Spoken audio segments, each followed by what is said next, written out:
Chef Borlar sular.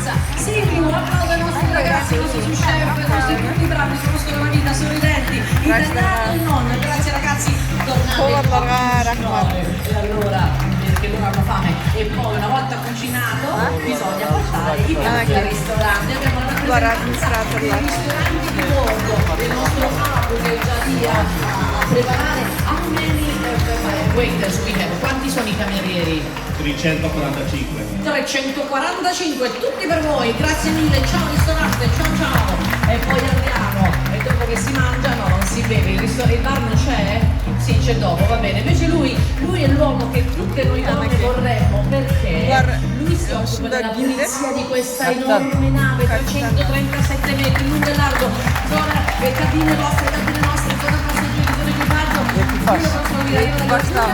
E quanti sono i ragazzi dello Schivi? Sono loro che vanno a prendere le vostre valigie nei corridoi, 272. 272, grande Ernesto e i ragazzi sorridenti instancabili dell'housekeeping, sempre veramente sorridenti.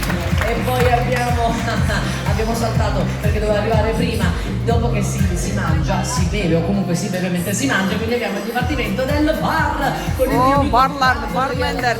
Romania, Barlar. James, assistente e ragazzi che si ricordano quasi tutte le ordinazioni. Gabriel, Aumeni, quanti sono del Roma dedo. 1, 4, 3, 143, tutti per voi, grazie mille Gabri, James e tutte le ragazze e i ragazzi.